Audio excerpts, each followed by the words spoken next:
Thanks for joining us for this episode, and I do want to remind you to make sure that you are following us on Apple Podcast, Spotify, or wherever you may listen to podcasts.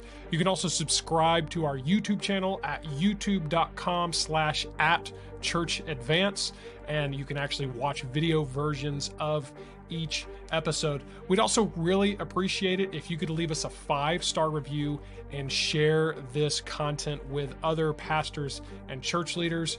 We want to help as many of these folks as we can, and so we'd really appreciate you sharing this episode with your friends. Well, thanks again for joining us as we begin today's episode and continue to advance a reformation of fellowship, partnership, and gospel hope amongst Bible-believing pastors and churches.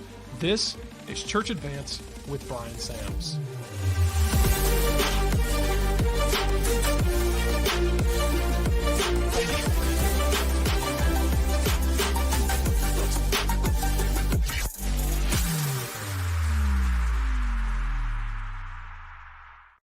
Hey, everybody. Welcome back to the Church Advance podcast with Bryan Sams.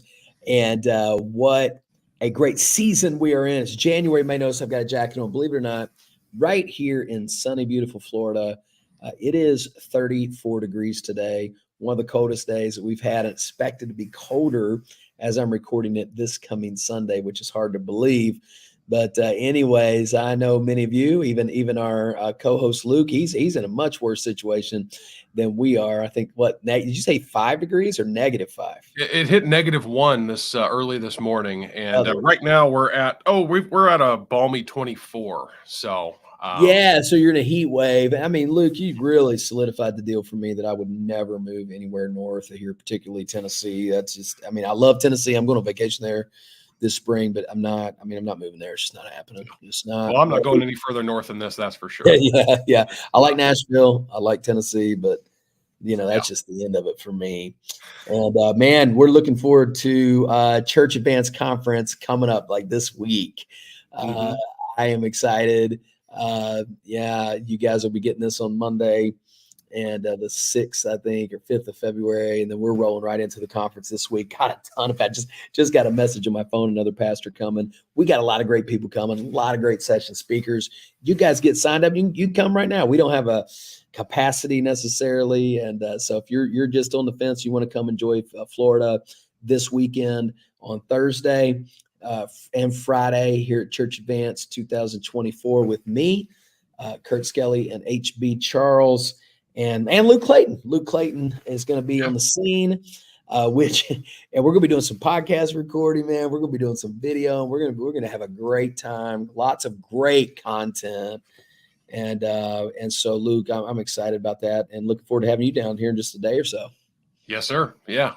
Sooner. It's right around the corner. Here it's our. Actually, I didn't put 2 and 2 together. Like that's it. It's this week as far as time of release of this episode. Right here. And it's happening. I love it, man. I'm loving what it's going to bring, and just keep talking to people that are coming. We always have one of the things I love about Church Advance, it's who comes. It's the kind of people you want to be around. It's the kind of people that are just such shared camaraderie, and guys are thinking the same way, even if the practice looks a little different, yet the thinking is the same way. And where they want to go. And there's a lot of that going on in our world today. And that's really what Church Advance is all about. So we're excited. And of course, like for right now, we've been in the middle of a discussion, Luke, about the things that I'm reflecting on and have grown in, and I'm learning. Things that I've solidified. I've called it reflections of 8 years pastoral ministry. I'm finishing my 8th year right now at River City, being in one place for 8 years, pastoring, leading, transforming. And there's been a whole lot of things I've learned, man. Like, I'm a different guy now on a lot of levels. Certainly a different guy when it comes to pastoring and leading people. And a lot of that, like that's church culture, church ministry of people. And so I framed 10 of these, and we've worked through 5. Let me give you a quick recap here. We talk about clear vision, meaning our vision for multiplying disciples has to become clear, has to be emphasized, so on and so forth. Building a team rather than hiring a team. That was a big point. Something God's really, really helped me with. Number 3, value people. People need a pastor. People do not need to be used for the pastor's advantage or the building of the church. We talked about slowing down, living for what's right here in front of you now, not next, was number 5. This idea that live in the moment, focus on what's free. And this is what's interesting, Luke. People would know this, but when we were recording that portion that dropped last week, I was literally getting texted by a church member who absolutely needed me. It was an emergency. And as soon as we got done, I was recording and texting at the same time. And I basically said, hang on, I'm almost done.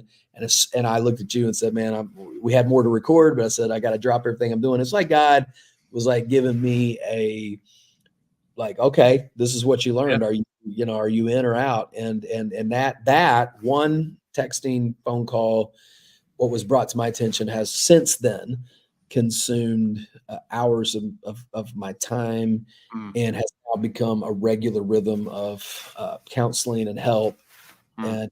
And I was just reminded, that's why I'm here. I'm here for what's right in front of me. I'm here for now. I'm here for the people. And and even though we had a couple more hours to record, it just wasn't going to happen that day. It's not what God had for me. And there are times where I can break away and do it, but at the end of the day, those things matter more. Yeah. And so, where we are, Luke, we're kind of about halfway through this list. Let's keep moving, man.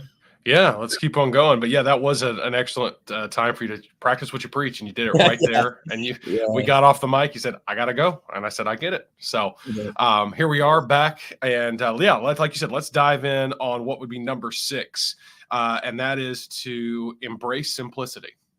Yeah. So what I mean by this is it's kind of built off of the kind of classic book by Tom Rainer, Simple Church. But embracing simplicity means that your church does not have to be over complicated. It doesn't have to be over programmed.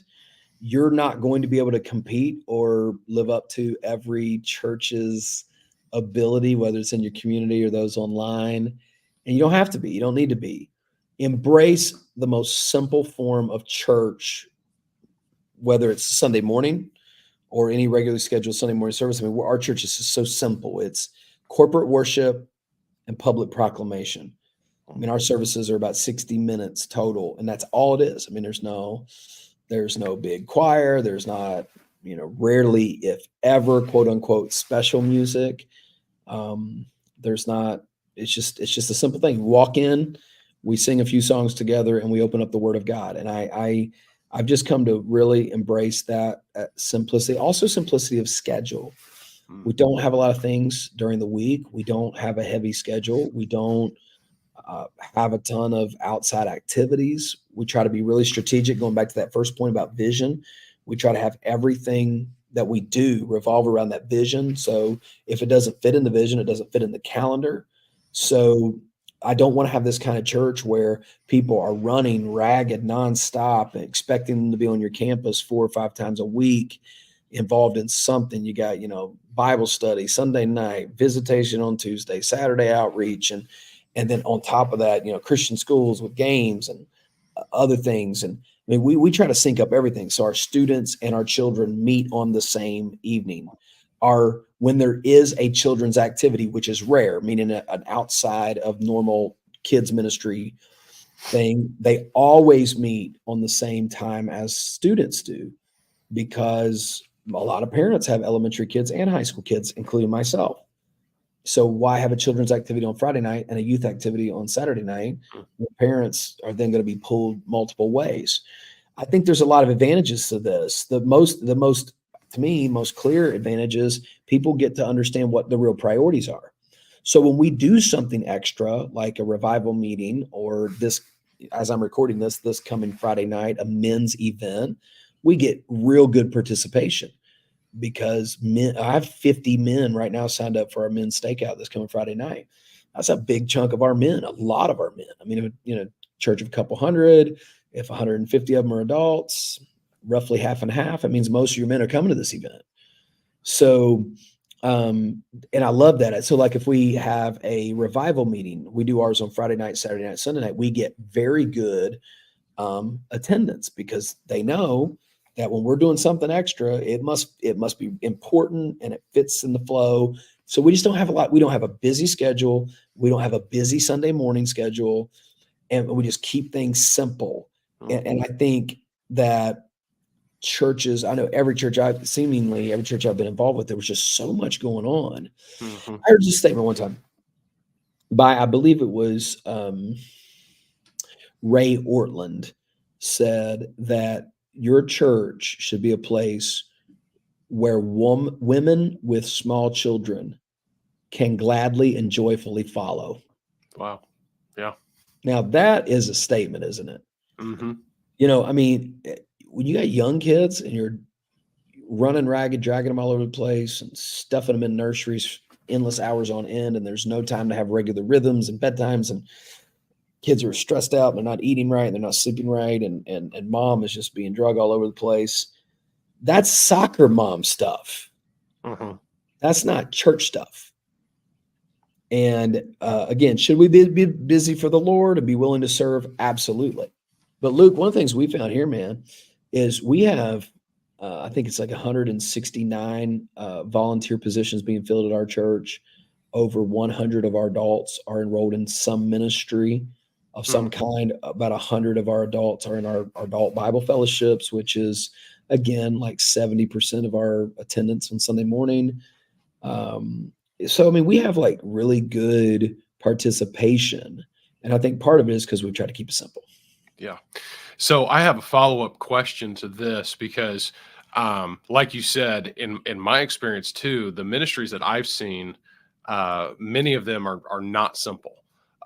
They've got all kinds of programming and different fellowships for this and Bible studies for this and activities for this and all these events. And so what if any advice would you maybe give to the pastor, the church leader out there who they've kind of already dug themselves a hole, if you will, and they've built this complex schedule and ministry. What's your advice to those that may say, I need to simplify, I need to simplify my church? I probably do three things. Number one, I would, of course, step one is run all of your programming, all of your budget, and all of your facility usage through the grid of your philosophy and purpose, back to that mission statement. If it's not fitting, you've got to at least put it in a list of things to bring up for discussion, starting with your leaders.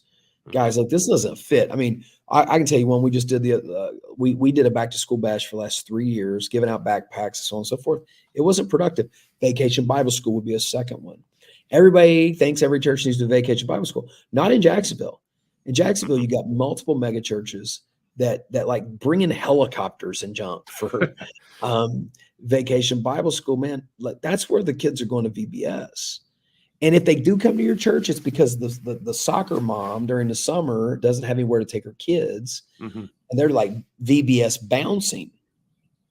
And we just were like, man, VBS doesn't work for us. It doesn't fit. It's not productive. It's not. So, ultimately it left, and the back to school bash came off the calendar because there's so many other people doing it. It didn't seem to be making the difference. So I think you just have to honest evaluation, first of all, by that. Secondly, I would say I would probably start with my service schedule. And if you're not willing to remove a service from your service schedule, adjust a service in your service schedule. So, a lot of people are like 3 to Thrive, got to have Sunday morning, Sunday night, Wednesday night. I think a lot of people are breaking away from that like that. They realize that it's not like the law, that this has to be done this way. And yet they're not willing to do it because of the headache it would create. Like somebody's going to call them a compromiser, and God forbid a deacon would disagree with somebody or whatever the thing is. Okay, well then adjust one. The first change I made at our church, I mean, I've made a lot of changes. The first one I made was I took Wednesday night and made it only a prayer meeting. That's it. Because you know what I found in a small church like ours when I came, Sunday night and Wednesday night were the exact same people. Yeah. The Sunday morning crowd, they weren't coming to Wednesday. They also weren't coming to Sunday. So the same 20 people were coming Sunday night, Wednesday night. So I said, I want to do something for them that's different. So we cut out the worship element. We cut out really the preaching element, and we had a prayer meeting. I thought it was one of the best decisions that we made. So make an adjustment that takes pressure off of you, and it takes pressure off your people. So I would consider that was the second thing I was going to say. And then Thirdly, I think you have to be pragmatic enough to take away things that don't make sense, and you can't be afraid of what it means for. I mean, there are a lot of people, they just have a program or a something on their calendar or in their budget, and the only reason they do it is because it's sentimentally attached to somebody else. Let me give you one example of that. When I first came, we did a thing called oh man, I'm going to forget, Angel Tree. Okay, we did a thing when I came called Angel Tree. And Angel Tree is an organization that helps churches supply Christmas presents for incarcerated, the families of incarcerated people, Mhm. inmates. Mhm. So we had a woman in our church whose husband started this years ago, and he was actually a prison preacher. So I inherited this thing. Well, this is what I found out. Angel Tree, these people milk these churches and organizations. We found out that they go to all these. So you'll use, these people, and I'm not saying all of them had impure motives, but for the vast majority part, these people were going to A, B, C, D, E, F, G, church, organization, and signing up for it everywhere. And we knew, we could tell they would pull up and say, now is this, South Point Community Church? No. Oh, what church is this? We just, you could tell by their language, or sometimes we'd Mhm. load their trunk only to find we were loading up right beside a whole nother thing of it. Yeah. So that Yeah. was one problem. One problem is it was just, and then the second problem, the bigger problem was there was absolutely no way to connect with these people beyond that because they were coming from anywhere and everywhere. And so it was a defunct, it wasn't working. Now, what we do is we do Single Moms Christmas. We serve 16 families this year in our community, connected to our people, delivered to their doorstep, and gave the gospel to 16 families with Christmas presents. It's the right move. Mhm. Like, pragmatically, it didn't make sense to do something that had no bandwidth for retention or discipleship. It was just something that was a tradition that ultimately needed to be broken. And sad to say, um, that lady ended up moving on. And I'm sorry. I'm sorry that was the sentimental attachment, but it didn't fit mission. So you got to Yeah. be pragmatic, I think, as well. And you got to be willing to, face whatever it needs to. Or, of course, you just continue on doing what you do, and that's it. You just do it. Yeah. Yeah. Well, something that came to mind too when you talk about adjusting, I got a couple of different kind of friends in ministry that are in churches like this where they've got very what we would call complicated, complex programming, and what they're trying to do. They're kind of the next generation of the church, and what they're trying to do in their leadership style as a small tweak, because I think a lot of the problem is these complicated churches also come along with, and you have to be at all of this. There's this Oh, sense of absolutely. obligation that's pushed. Like, you have to be at every service, you have to be at every activity I'm seeing the guys in my generation trying to make, as far as in their messaging and leadership and communication, is we offer a lot. You come and enjoy as much of it as you want. Take or leave what you want. And it's kind of that mentality of, here's what we've got. It's kind of a smorgasbord, it's a spread, but you don't have to eat everything. And I mean, I think ultimately, like you said, simplifying overall your programming and your structure is best, but maybe that's a small shift that someone can make Yeah, of saying, you just absolutely, man. You just made me think of another thing we do. I didn't even think about this until you said that. It jarred something with me. When it comes to public announcements or public signups and registrations for events, the only ones we push out to the church at large is those that are relevant to all church. So we don't make youth mhm, ministry announcements, children's ministry announcements, ladies ministry announcements in church. We let those departments handle those things. And then yeah, one other thing I'd say, because you kind of got me going now, is we also do not try to facilitate the social life of the church. We yeah, let that happen through connection groups. So, mm, like, we're not trying to have a ladies' fellowship and a men's fellowship and the men's barbecue and this. We don't do a ton of that. Like, this event I'm doing Friday night is a kickoff event for a prayer meeting and a Bible study for men that starts in February. And so there's a purpose to it, but we don't make that a big deal. So in other words, I'm not going to get up and say, don't forget this Friday we got a men's prayer breakfast. Well, that's not relevant to everybody. And I think that feeds what you're talking about. We don't expect everybody to be there. In fact, we don't even say anything for them to be there, et cetera. I think that is how we would approach that. Yeah. Yeah, and a good rule of thumb when you're doing announcements, in public announcements, like you said, is if it does not truly apply to the majority of the church, as in 51% or more, you don't say anything. Absolutely. So a men's event, yes. A women's event, yes, because obviously that's a 50-50 scenario in most cases.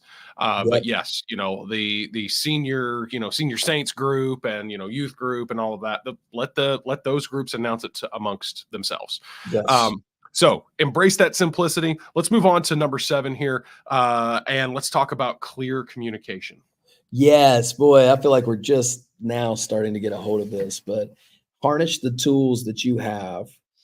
For us, it's Planning Center, the Church Center app, where we can push out notifications, communications, weekly updates. I love that. I do what's called a halftime email to our church every Wednesday. Really, really goes well. I review the sermon. I put a link to the sermon if you missed it. I give a preview for the upcoming sermon. We share our prayer requests. We do our things you can register and sign up for, and announcements. And it's real simple. It's not like a big, long 10-page thing. I think that is super, super, super helpful. Guys, obviously, surely you're on some kind of church management software. I love Planning Center. I know many, many other people that use it, and you may use something different. But when you harness that with the Church Center app, and my wife has done a great job of taking the Church Center app that we use here at River City and making it more personalized. Did some great work with graphics. It's your hub, man. It's where you connect with your groups. It's where you connect with your students. Everything. You can sign up for your events through it. We are just big on it. We constantly push our church to have it. And then of course we use mass texting. And we have a system, like if an event, when we start our preparation for the event, we run all of our events on an 8-week kind of cycle of preparation and communication. And the closer you get to the event, the more direct communication you have.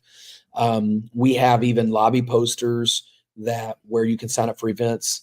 I love that idea. And I'll show guys that to come to the conference, or maybe I can even share a picture, but I got that idea from a friend of mine in Milton, Florida, that, there's this section, when you go into the movies, I know many guys don't, because, they got conviction against it. But when you go into the movies and you're walking down the hallway and there's all those posters that are saying these movies are coming up, that was kind of the inspiration for the posters in our hallway and in our lobby at our church. And it's the next there's always 3 or 4 things coming. So we've always got posters with QR codes and links and sign it up. And then, like you said, only the things that are for everybody and the things that are for all church are the things that actually make pulpit announcements. Yeah. We also keep a revolving slide presentation at the beginning of every service and in our lobby that are, again, things that are kind of coming. So I think, you gotta be out there ahead of it, and clear communication. And then, that then trickles down to communication with your team. As you guys know, I've got a large group of volunteers that serve with us. And so, we have to really communicate with laymen that are basically our staff. And it just continually, that clear communication, raising expectation, raising accountability, having channels of communication open, and making sure you are saying what needs to be said and they are hearing what needs to be heard is super important for a church ministry, for staff, for dealing with your people and all that, man. Huge need. I'm going to throw this resource out there since you're talking about Planning Center. Planning Center is a great option. I've worked with a lot of these church management softwares over the years. Planning Center, Subsplash, I'm trying to Church Community Builder. I've worked with a lot of them, but a lot of these for smaller churches, I know that a lot of times they're not feasible. A lot of times they do a little bit too much for maybe a smaller congregation. And so our friend Ryan Hayden, who we had on the podcast here just a few months ago, he's also a web developer on the side, and he has created something called Congregation Hub, congregationhub.com. I can throw a link in the show notes to that as well. He allows your church to try it for like 90 days before you have to pay anything for it. And then what the cost is dirt cheap. I mean, it's incredibly affordable, and really it doesn't do all the fancy stuff like the online giving and, maybe more advanced registration for groups and things like that.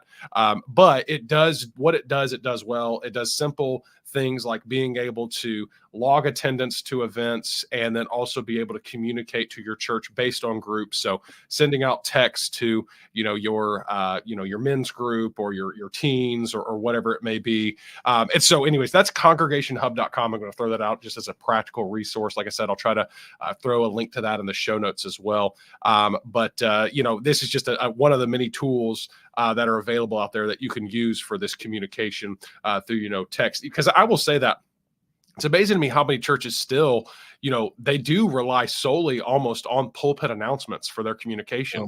And it's like, look, y'all, like, first of all, there's a lot of people that just aren't going to be there every single service, so they're going to miss it. And even if they're there, you'll be surprised how many people are they don't even realize, but they're subconsciously just tuning you out because they hear these announcements every week. But you send them a text, you send them an email, and they do pay attention. My homiletic students now, my current ones, they'll know that. I mean, you talk about just pet peeve of mine is even congregational announcements in the middle of a worship service. I just cannot handle it. You get a guy that stops all the singing, all the choir before the preaching, gets up and reads the bulletin. That is terrible. And it's definitely, and pinning up a sign up sheet on the bulletin board is probably not going to get it either. I'll tell you one thing I also would say about clear communication that I think a lot of younger people miss. They tend to think that you send an email and that's sufficient. You still cannot beat direct communication when it comes to expectations. Texting's better than emailing. Phone calling somebody is better than texting, as far as like if you really need to get a message to somebody. And there's some of those principles as well. But man, communicate, over communicate, and build a culture of it. And I found this too, guys. One thing I've learned about preaching and just ministry in general, pastors bathe in this stuff, like literally swim around in it. You swim around in your sermon. Your life is the church. Everything you think about, related to your business, your work is church. Well, that's not the way everybody in your church is. I mean, they come to church on Sunday. They love their church. They're part of their church, but they don't live with it. They don't carry it. And so what do you have to do? You have to communicate it. You have to get the burden out there, put it in front of them, give them clear points. And it's interesting. Look, I sent you this video. I won't say much about it, but I sent you this video of an organization we're both friendly with and hoping to help in some areas. But I showed you one of the updated promotional video, and the thing that just absolutely frustrated the fire out of me about that video is there was no action. There was nothing. You couldn't watch that video and do anything with it. And I thought, honestly, it's a worthless video. Because, if you're trying to stir people, if you're trying to get people to sign up for something, support something, engage in something, get involved in something, you got to be clear in what you're telling people to do. And there's so much this overlaps with preaching as well, that you've got to clearly communicate what you're trying to say and what you're trying to get the people to do with what you have said. And I mean, man, John Maxwell's got 2 books on communication that I think are excellent. And everyone communicates if you connect. And I think the other one's about 21 laws of communication or something like that. Excellent books on the subject, and just generally speak, church comm overall is just one of those subjects. As you get into a church, you realize this is critical and you got to do it well. Yeah. Absolutely. Yeah. Like you said, communication, it's key. And I like how you said that about, almost being more personal, even with like sending personal texts, making personal phone calls, because there is this temptation just to like automate everything. And I do love automated communication. I think there's a place for it and for process. But I heard it said one time, when it comes to church, especially, build personal into your, so that part of that process, you might have some automated text, automated emails, but part of that is going to be a personal text message, a personal phone call, a personal note, whatever it may be. All that to communicate clearly. Well, I think that's a good place for us to kind of pause for now. We're going to pick up next time with Stay Teachable. And so that's kind of a teaser for the next episode. But yeah, like we said, we'll hope to see many of you at Church Advance here in just a few days. It'll be great, man. Can't wait. And by the way, I will throw this out. Normally, this would be the week that we drop the Whetstone preaching content as far as our series of first Monday of the month. However, because of the Church Advance and all that coming up, we're going to have so much content with HB Charles, Kurt Skelly, that we're going to for that. So don't worry, it's coming. I just wanted to throw it out there. We just wanted to kind of finish this series out, and then you're going to get kind of an overload of preaching content here in the coming weeks and months as we replay some of that from Church Advance. So don't worry, that content's coming. I just wanted to make a programming note for those out there. Awesome, guys. We'll see you next time. Have a great day. All right, see ya. Thanks again for joining us for this episode, and we really would appreciate it if you could leave us that 5-star review, and then of course share this content with your friends. We want to help as many pastors and church leaders as we can, and be sure to of course follow us on Apple Podcasts, Spotify, and wherever you may listen to podcasts. And go ahead and subscribe to the Church Advance YouTube channel at youtube.com/@churchadvance. This podcast is hosted by Bryan Sams. It is co-hosted and produced by myself, Luke Clayton, and the team at mustincrease.com. If you want to connect with Bryan, be sure to head over to his website at bryansams.com.